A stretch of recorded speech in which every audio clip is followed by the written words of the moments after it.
Magandang araw po sa inyo, Kuya Bari. Ako po si Uro. 15 taong gulang nang magdesisyon akong hanapin ang aking ama na nawawala 3 taon na ang nakakaraan. Hindi ko alam kung bakit bigla na lamang siyang nawala at hindi na bumalik. Hindi rin malaman ng aking ina at mga kapatid kung nasaan siya o kung ano ang nangyari sa kanya. Lagi na lamang silang umiiyak tuwing binabanggit ang pangalan ng aking ama. Kaya po noong araw na iyon, tuluyan ko ng pinagpasyahan na hanapin siya. Alam ko pong napakadelikado pero hindi ko mapigilan ang pagnanais na malaman ang buong katotohanan. Umaasa akong buhay pa rin siya at makikita ko siyang muli. Naghanda ako ng ilang gamit at nagsulat ng liham para sa aking pamilya. Sa liham, ipinaalam ko ang aking balak at hiling ko na huwag silang mag-alala. Sinabihan ko silang babalik ako kaagad kapag nahanap at nakausap ko na ang aking ama. Pagkatapos maghanda, tumungo ako sa pier at sumakay ng barko patungong Capiz. Iyon ang huling lugar na pinuntahan ng aking ama bago siya tuluyang nawala. Matapos ang mahigit 1 araw na biyahe, dumating din ako sa Capiz. Paglapag ng maliit na barko, agad akong naghanap ng mapapagtanungan. Sa wakas nakahanap din ako ng isang masasakyang papunta sa kabundukan kung saan matatagpuan ang baryong tinutukoy. Ayon sa mga sabi-sabi, may naririnig daw silang mga kakaibang tunog galing sa isang liblib na baryo doon tuwing madaling araw. Marami raw ang nakakakita ng mga kakaibang nilalang doon. Kahit delikado, naisip kong doon muna pumunta at magtanong-tanong. Baka may nakakita kay ama roon. Kahit mahirap at maputik ang daan at ubod ng init pa, itinuloy ko pa rin ang aking paglalakbay. Gusto kong makarating kaagad doon bago maggabi.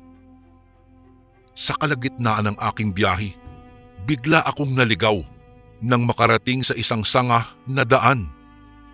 Kahit ako'y gutom na gutom at pagod, patuloy lang akong naglalakad nang makarinig ako ng isang tinig. Lumingon ako at nakita ang isang matandang lalaki na papalapit sa akin. Tinanong niya ako kung naliligaw ba ako o kung saan ang pupuntahan ko. Sinabi ko naman sa kanya ang baryong hinahanap ko. Ngunit nag-alala ang matanda, pero tinuruan pa rin niya ako sa daan patungo roon. Sabi niya hindi raw biro ang lugar na iyon. Dahil nag-aalangan pa rin ako, muling tinanong ko siya kung totoo ngang delikado ang lugar. Ang tugon niya, marami na daw ang nabibiktima ng lugar na iyon. Ngunit pinayuhan niya akong ingatan ang aking sarili sapagkat hindi lahat ng tao roon ay mababait.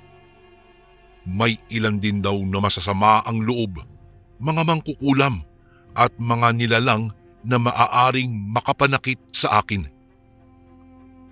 Sa kabila nito, ipinagpasya ko pa ring ipagpatuloy ang aking paghahanap. Umalis na kaagad ako at sinundan ang daang tinuturo ng matanda. Hindi nagtagal, sa wakas nakarating din ako sa baryo bandang hapon na. Unang bumungad sa akin ang isang malawak na bukid na puno ng mga palay. Tahimik ang paligid maliban sa mga batang naglalaro sa gitna ng nayon. Walang nakakapansin sa akin.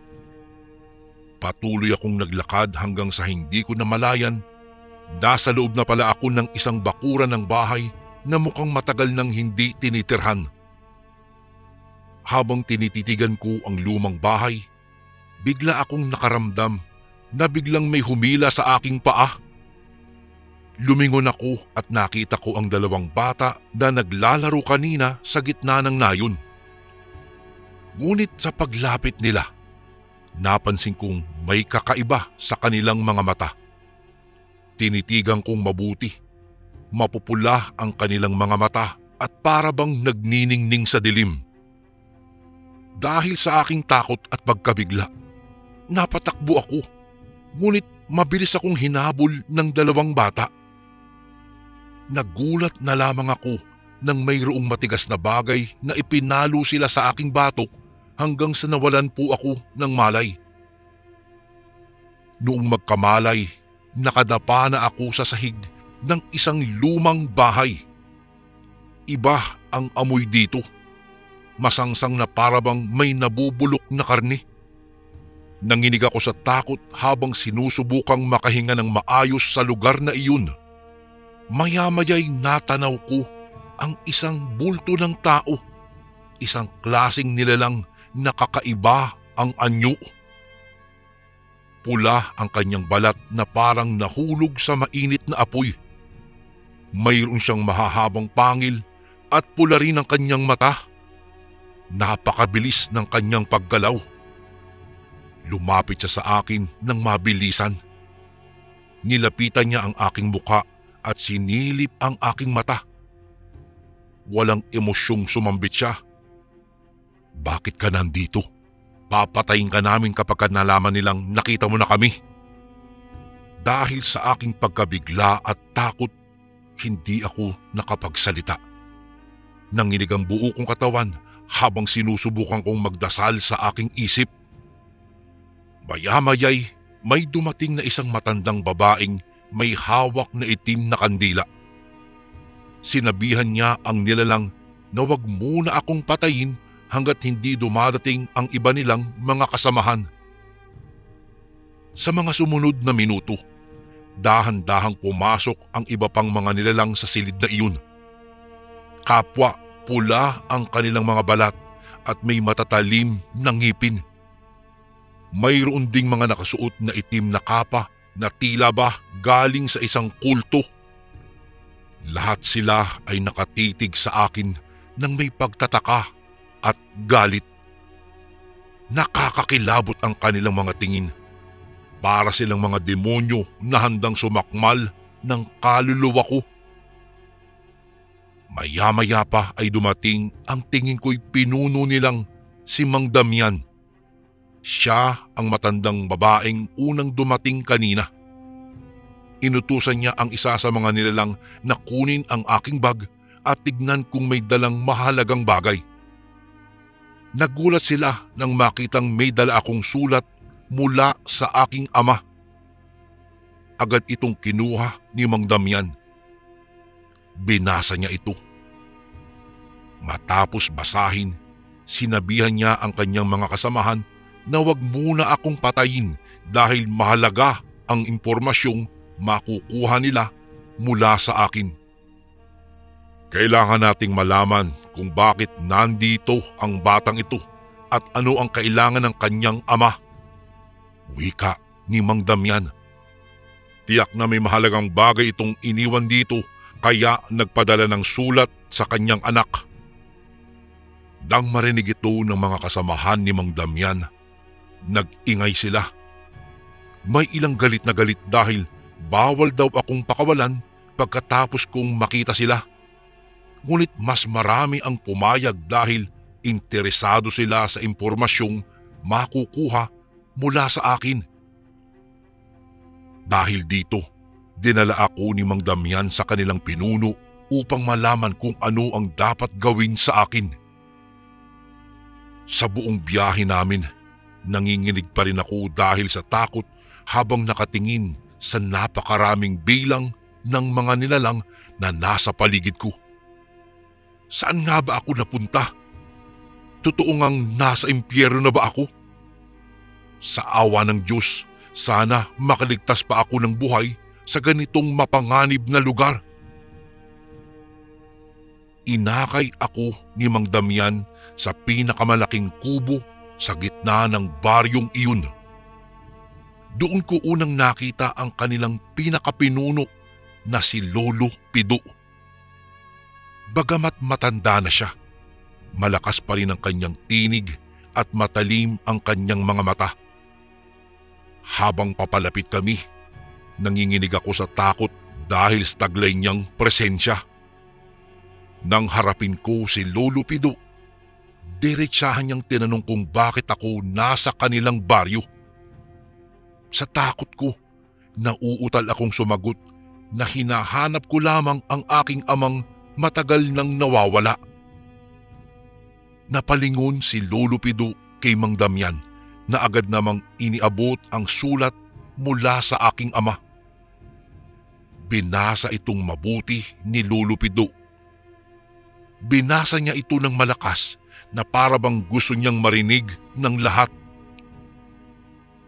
Ayon sa sulat, hinihiling ng aking ama na samahan akong muli sa baryo upang makuha ang isang mahalagang libreto na iniwan niya roon ilang taon na ang nakalipas.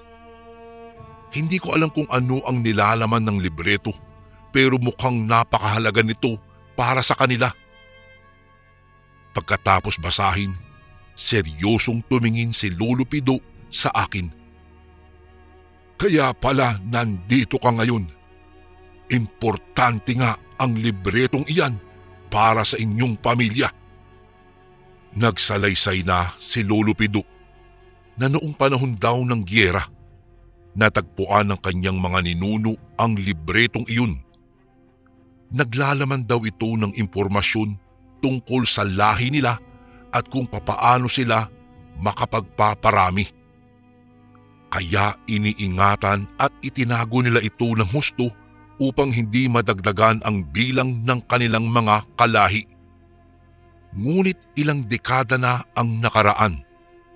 Pumasok ang aking ama sa kanilang baryo at nakamit ang tiwala ng ilang mga matatanda rito. Sa pamamagitan ng pagsisinungaling, nakuha niya raw ang libreto. Balak daw niyang bumalik upang tuluyang makuha ang mahalagang impormasyong nakapaloob dito. Kaya nandito ka ngayon sa ngalan ng iyong ama at dahil nakita mo na kami, hindi na kita pwedeng pakawalan pa. Pagwawakas ni Lolo Pido. Nagsisigaw ang iba niyang mga kasama dahil sa ideyang papatayin na nila ako. Ngunit sa awa ng langit, nagulat ako nang pumayag si Lolo Pido na buhayin muna ako habang sinusubukan nilang makuha mula sa akin ang impormasyon tungkol sa aking ama at sa libreto. Pinayagan akong makisama sa kanilang pamumuhay. Nakita ko kung papaano sila kumain ng hilaw na karne ng hayop na kanilang hinuhuli. Nakita ko rin kumakain sila ng tao na kanilang dinadakip sa kalapit na nayon. Lahat ng ito'y nakakasuka at nakakatakot para sa isang katulad kong ordinaryong tao lamang. Araw-araw, pinapayagan akong sumama kina Mang Damian sa kanilang mga gawain. Doon ko unti-unting nalaman ang tungkol sa kanilang buhay bilang mga aswang. May sarili pala silang mga batas at ritual na sinusunod kapag may bagong sanggol sa kanilang angkan. Kapag nanganganak ang isang babae, pinapakain nila ng hilaw na karne ang bagong silang na sanggol. Sa paraan na ito, unti-unti nilang nadadagdagan ang kanilang lahi sa mundo ng mga tao. Bukod dito, may mga panahon din daw silang kung kailan sila nagtitipon-tipon bilang isang pamilya. Karamihan sa mga pagtitipon na ito ay nangyayari tuwing may bagong kasapi o kaya naman ay pagpanaw ng isa sa kanila. Sa tuwing may namamatay, kinakain nila ang yumaong iyon at sabay-sabay nilang kinakain na para bang isang malaking handaan. Nakakasuka man, ngunit normal lang ito sa kanilang kultura at tradisyon bilang mga aswang. Maliban kina Mang Damian, nakilala ko rin ang iba pang mga matatandang aswang sa baryong iyon. Isa na rito si Lola Susing na napakatanda na pero malakas pa rin. Kilala siya bilang manggagamot sa baryo, bagamat hindi naman talaga siya nag-aaral ng medisina. Ang totoo, Ginagamit lamang niya ang kanyang kapangyarihan upang gumawa ng mga kakaibang gamot. Isang araw, pinapunta ako ni Lola Susing para tingnan ang aking mga kamay. Sabi nito, kaya niya raw malaman ang nakaraan at hinaharap ng isang tao batay sa mga guhit sa palad nito. Inilit niya ang aking mga palad at seryosong tumitig sa mga linya roon. Maya-maya, sinabi ni Lola Susing na hindi raw ako dapat naririto. Sabi pa nito, nasa panganib ang aking buhay at dapat na daw akong umalis sa lalong madaling panahon. Sa unang pagkakataon, nakaramdam ako ng may tumutulong sa akin. Kahit papaano'y nagkaroon ako ng pag-asang makaligtas. Ngunit alam kong hindi basta-basta ako pakakawalan ng mga kasama ko. Kahit gusto ko nang umalis, wala akong magawa kung hindi ang sumunod sa kanila hanggat hindi ko pa nakukuha ang kanilang tiwala. Kaya sa mga sumunod na linggo, pilit ko pa rin tinitiis ang lahat ng amoy na nabubulok na laman at ang pagsilip ng mga mapupulang mata sa tuwing naglalakad ako. Tinitiis ko ring makita silang kumakain at umiinom ng sariwang dugo ng tao na kanilang binibiktima. Lahat ay kailangan kong tiisin alang-alang sa aking kaligtasan. Ngunit sa tuwing nawawala na ako ng pag-asa, naaalala ko ang sinasabi ni Lola Susing na hindi dapat ako naririto at nasa panganib ang aking buhay. Ito ang nagbibigay sa akin ng lakas na harapin ang bawat araw sa lugar na ito. Isang gabi, ipinatawag ako ni Lolo Pido sa kanyang dampa. Kumakain siya ng sariwang utak ng kambing nang dumating ako. Tinabihan niya ako at tinanong kung naaalala ko ba daw ang dahilan kung bakit ako naririto. Sumagot ako sa kanya na dahil hinahanap ng aking ama ang libreto na matagal na niyang iniwan dito. Tumangulang si Lolo Pido at muling nagkwento patungkol sa libretong iyon. Ayon sa kanya, noong unang panahon ay bihirang makakita ang mga tao ng mga aswang. Limitado lamang sila noon dahil konti pa lang ang nakakaalam kung papaano sila nagpakarami. Ngunit nang makuha daw ng aking ama ang libreto, unti-unting dumami ang bilang nila sa iba't ibang panig ng bansa. Kapag nabawi ng tatay mo ang libreto, mas maraming katulad namin ang dadami pa. Duktong pa ni Lolo Pido. At kapag ka nangyari iyon, mas marami ang mamamatay na mga tao. Sa unang pagkakataon, nakita ko ang totoong kulay ng aking ama. Hindi ko akalain na siya pala ang dahilan kung bakit patuloy na dumadami ang mga nilalang na katulad nila. Dati, iniisip kong siya ang biktima ng mga pangyayari. Ngunit ngayon, maliwanag na ang lahat. Napagtanto ko na may pananagutan din pala siya kung bakit lumalaganap ang masasamang nilalang sa ating lipunan. Kaya nang tanungin ako ulit ni Lolo Pido, hindi ako kaagad nakasagot. Sa totoo lang, gusto kong sabihin hindi ko alam kung nasaan ang aking ama o ang libreto. Ngunit natatakot akong baka pagkaita nila ako ng pagkain o ikulong hanggang sa mamatay sa gutom. Matapos niyang kumain, dinala niya ako sa likod ng kanyang bahay kung saan nagpapastol ang kanyang alaga.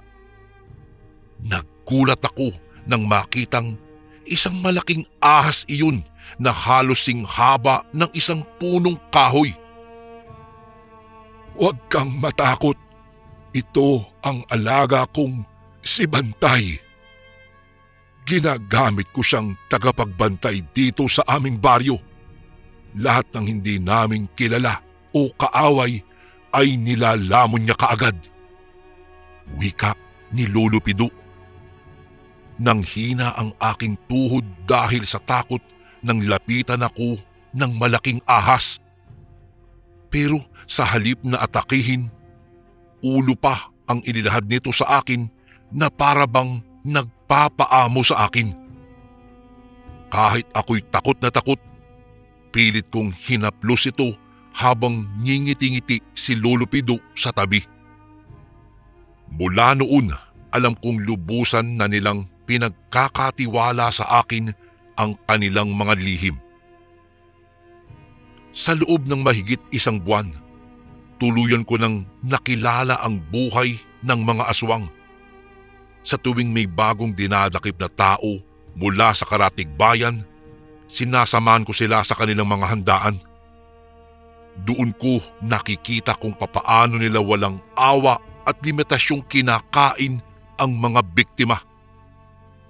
Madalas pa ngang nag-aagawan sila kung sino ang makakakuha ng pinakamalaking parte ng katawan ng tao.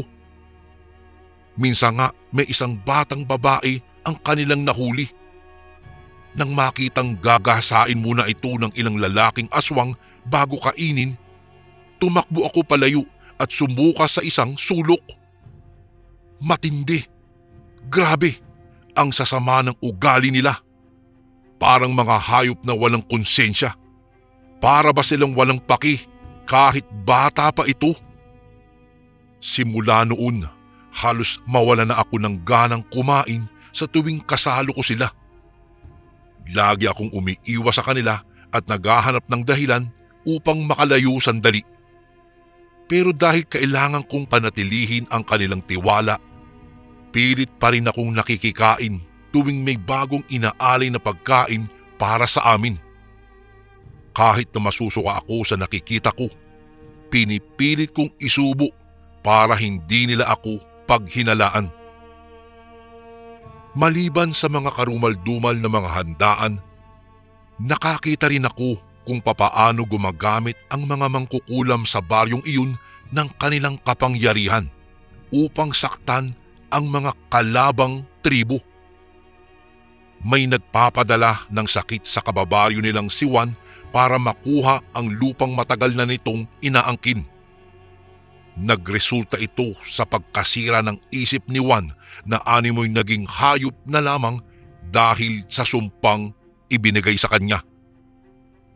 May iba namang gumagawa ng itim na salamangka upang paikutin ang isip ng kanilang mga kamag-anak sa karatig baryo. Layo nilang paimbestigahan ng pulis ang mga ito nang sa gayon ay mawala na sila at maging libre ang mga lupain nila. Kung iniisip ko noon na masama na ang aking ama, mas masahol pa ang mga nilalang na ito. Sa hindi malamang dahilan, dumating ang araw na sinabihan akong maghanda na ako dahil uuwi na ako kinabukasan. Hindi ako makapaniwala. Matapos ang halos mahigit isang buwan, ay makakalaya na rin ba ako? O may masamang balak sila para sa akin? Ngunit sa kabila ng takot at kaba, nagpasalamat pa rin ako sa Diyos sa pagkakataong ito. Hindi ko alam kung gaano ako katagal mabubuhay, pero sana maging matagumpay ang aking paglisan sa baryong ito. Kinabukasan, agad akong ginising ni Namang Damian. Sabi nito, sasamahan daw nila ako pabalik sa baybayin para makasakay ulit ako ng barko. Halos hindi ako makapaniwala. Totoo ngang pakakawalan nila ako pagkatapos ng mahigit isang buwan na pamamalagi sa kanilang puok. Habang naglalakad patungo sa baybayin, tahimik lang kami. Walang nagsasalita kahit isa. Tanging tunog lamang ng aming mga yapak ang iyong maririnig. Sa totoo lang, natatakot pa rin ako. Hindi ko alam kung talagang pauuwi nila ako o may masamang plano silang nakahanda para sa akin. Pagdating namin sa Pangpang, agad akong umakyat sa unang barkong nakita ko. Bago pa man ako tuluyang makaalis, hinarap ko si Mang Damian at nakipagkamay. Nagpasalamat ako sa kanila sa pag-aalaga nila sa akin. Bagamat nakakatakot sila, alam kong ginawa lang nila iyon dahil inutusan lamang. Nung mga oras na iyon ay gulong-gulo pa rin ang utak ko kung bakit nila ako biglang pinalaya. Hindi man lang sila nagtanong tungkol sa libreto o sa aking ama. Basta't sumunod lamang sila at sinunod lamang nila ang kanilang pinuno.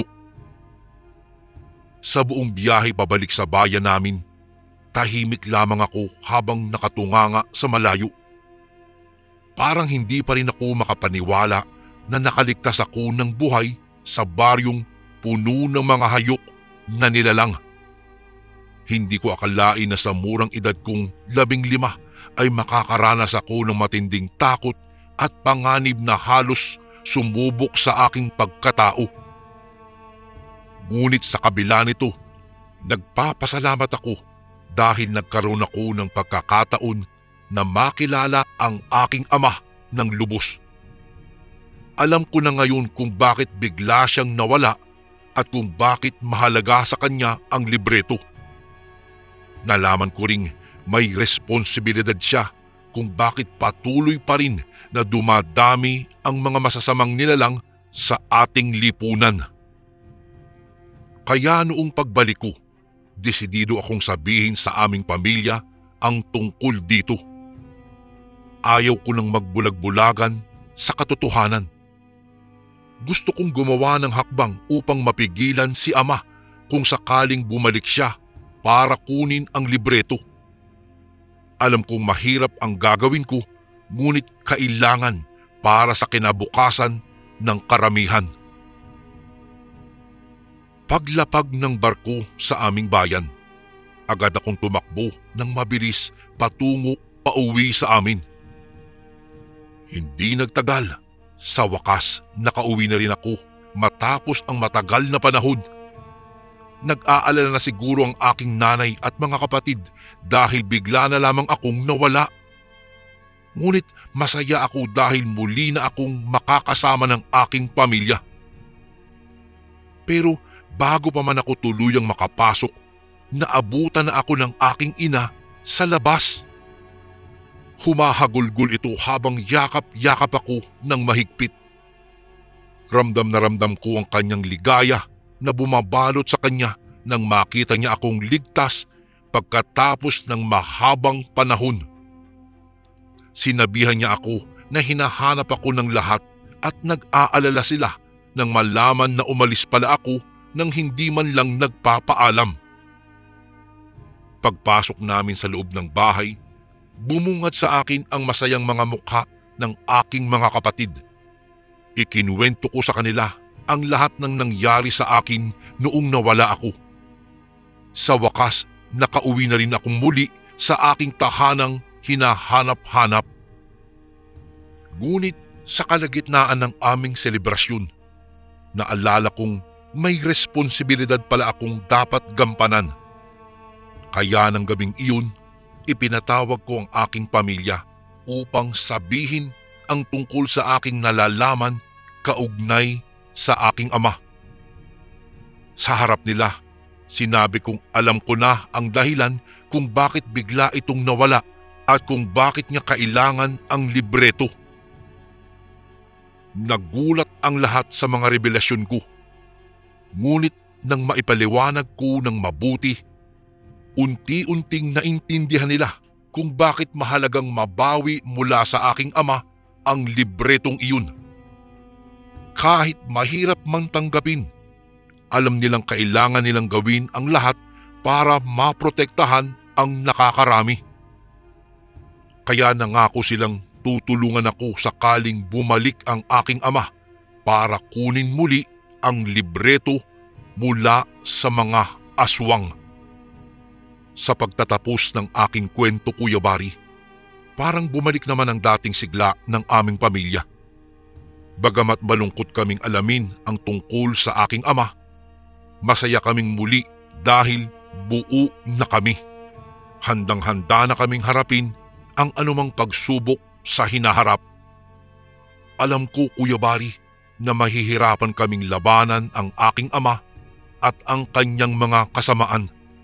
Ngunit naniniwala pa rin ako na sa pamamagitan ng pagsasama-sama at pananalig sa Diyos, malalampasan namin ang anumang pagsubok sa hinaharap. Dito na po nagtatapos ang aking kwento at sana'y mapagbigyan niyo pong basahin ito sa mga darating na araw. Lubos na gumagalang, Uro. At ito naman po ang ating pangalawang kwento para sa araw na ito.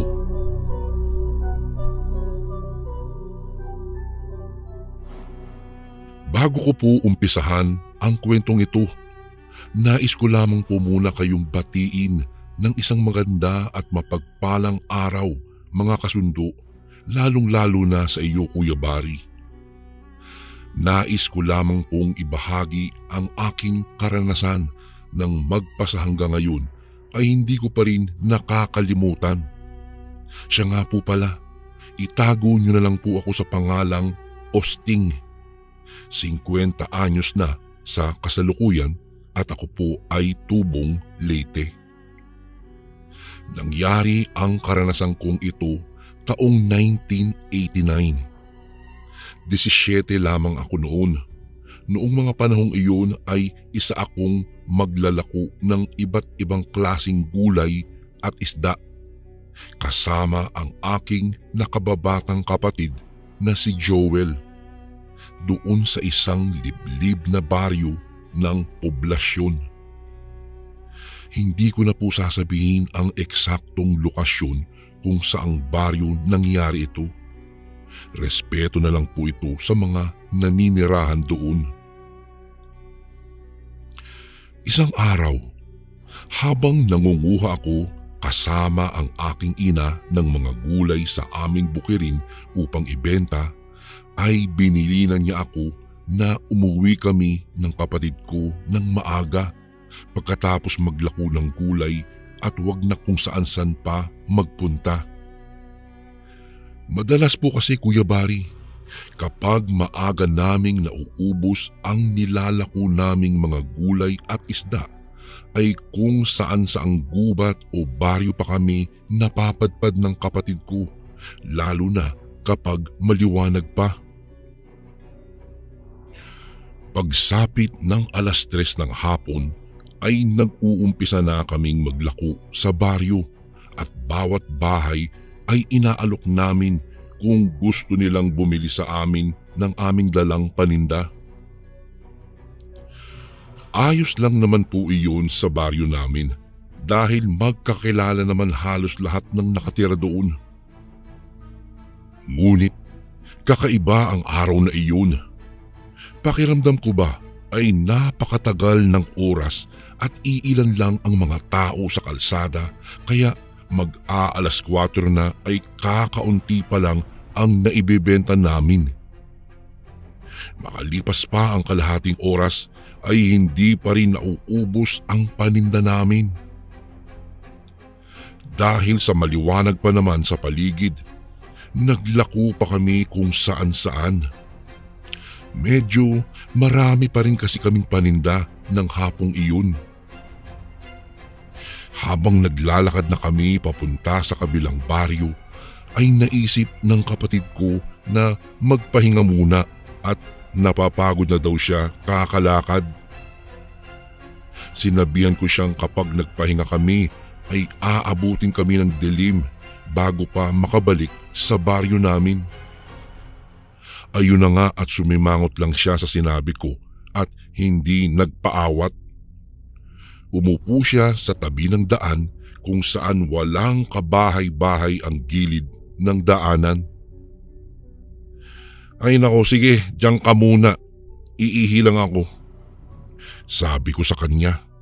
Tapos ay nilapag ko sa tabi niya ang daladala kong lagayan ng isda. Naglakad ako papunta sa isang puno na di naman kalayuan kung saan nakaupo ang kapatid ko. Sumisipol-sipol pa nga ako habang umiihi ng mga oras na iyon. Matapos kong umihi ay agad na akong bumalik sa kinaroroonan ng kapatid ko. Ngunit nang makalapit na ako ay wala na siya sa kinauupuan niya. Tanging ang lagayan na lang ng isda at gulay ang naroroon. Luminga-linga pa ako sa paligid upang hanapin siya at sa di kalayuan ay nakita ko siyang naglalakad papalayo na sa akin. Nakita ko din na may kasama siyang isang matandang babae sa paglalakad. Kaagad ko naman siyang tinawag, ngunit nagtataka na nga po ako dahil nakailang beses ko na siyang tawagin, ngunit tila hindi niya pa rin ako naririnig. Kung kaya bago pa sila makaliko ng matanda sa isang kanto ay agaran ko na silang hinabol. Hindi pa ako magkandaugaga sa pagbitbit ng mga paninda namin. At kamuntikan ko pa nga silang hindi mahabol dahil parang napakabilis maglakad ng dalawa at nakakapagtakang dahil matanda na yung babaeng kasama ng kapatid ko at uugod-ugod na. Noong makalapit na ako ay tinawag ko na si Joel at tinanong kung bakit niya ako iniwan at yung mga paninda namin. Kuya, makakauwi na tayo ng maaga. Bibilhin daw ni Manang lahat ng paninda natin. Sagot naman niya nang nagpakunot ng noo ko dahil sa pagkakakita ko sa matandang kasama niya ay mukha naman itong walang pera. Bakit mo iniwan yung paninda kung bibilhin ni Manang? Tanong ko pa habang sinasabayan na sila sa paglalakad at ibinigay ko ulit sa kapatid ko ang paninda naming gulay. Kami ang kukuha ng paninda nyo, iho. Matagal-tagal na rin kaming hindi nakakakain ng mga isda at gulay. Garalgal na sagot ng matanda habang nakatingin pa rin siya sa dinadaanan namin at hindi man lang ako nito tinapunan ng tingin. Nang tumingin ako sa paligid at kung saan kami pupunta ay hindi pamilyar sa akin ang lugar na ito. Sa ilang taong paglalako ko ng mga paninda ay hindi ko pa nakikita ang lugar na kinaroroonan namin at hindi ko ito nararating kahit isang beses. Bago ko po ipagpatuloy ang kwentong ito ay may request sana ako sa iyo kasundo. Isang pindot lang ito kasundo sa subscribe button namin. Malaking tulong po ito sa aming kasundo upang mapagpatuloy pa namin ang mas marami pang magagandang kwento. Salamat sa pag-subscribe mo, bagong kasundo.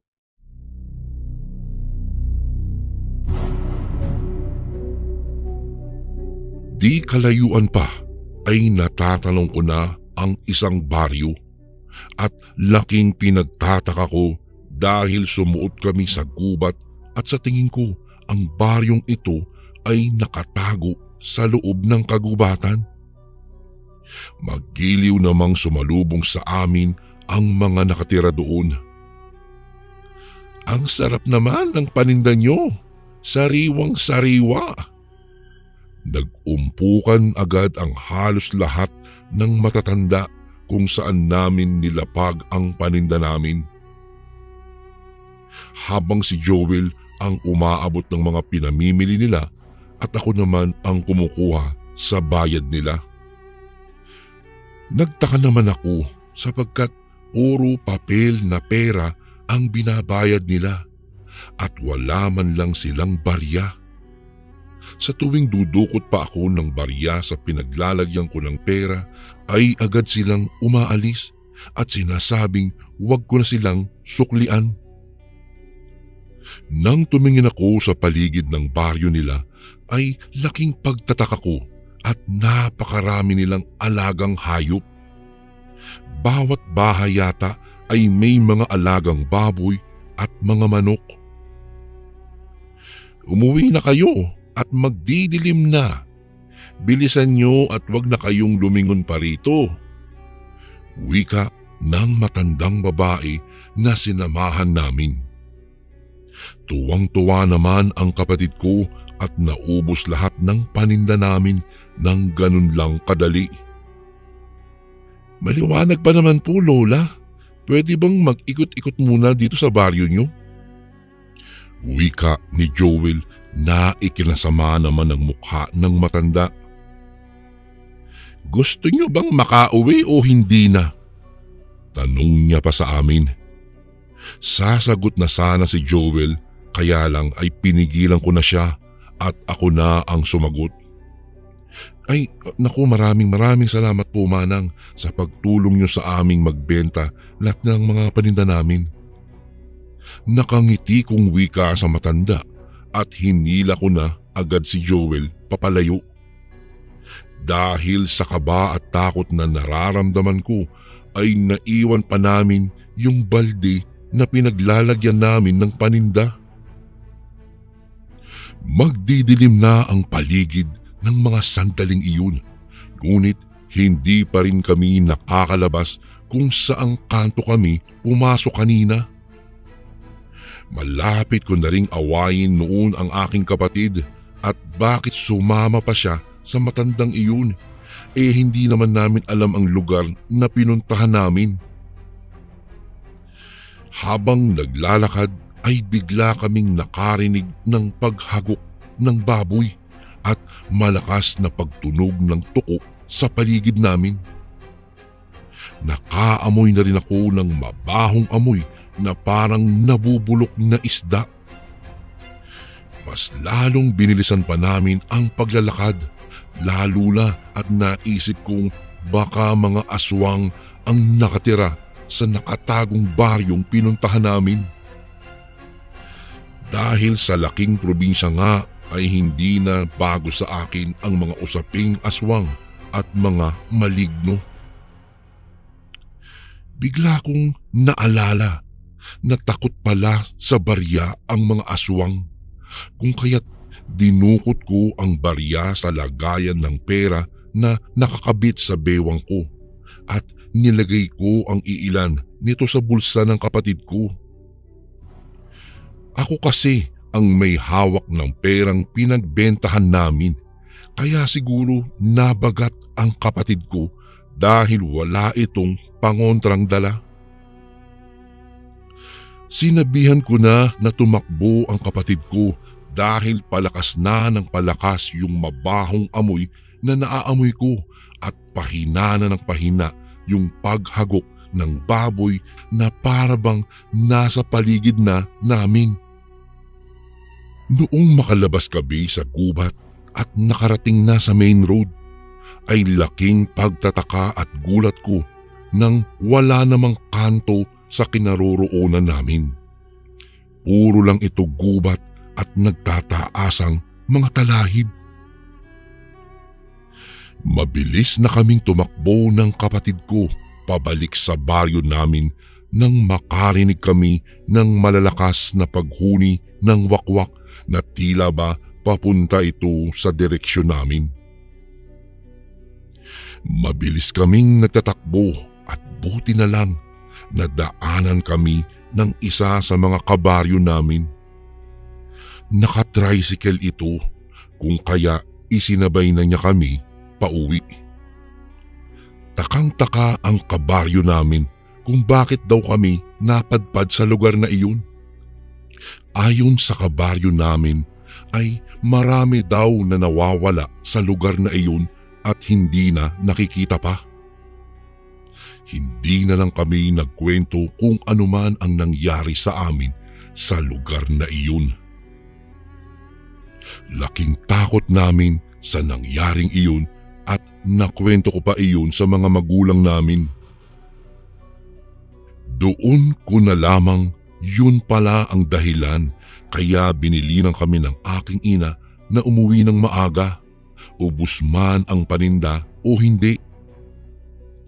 Dahil sa may nakatagong baryo daw talaga doon sa lugar namin na bigla na lang lumilitaw sa tuwing mangbibiktima umano ang mga ito. Buti na lang at marami na kaming bariyang dala at kung hindi ay baka hindi na kami nakauwi pa. Hanggang dito na lang po ang aking kwento, Kuya Bari. Maraming salamat po sa pagbasa at sana'y makapagbahagi pa ako ulit sa channel ninyo. Gumagalang, Osting.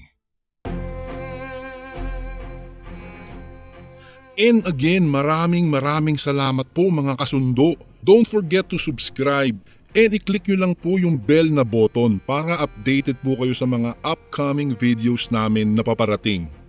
Maraming salamat po ulit. God bless and ingat po lagi dyan. Ito po si Kuya Bari at ako ang Sundo.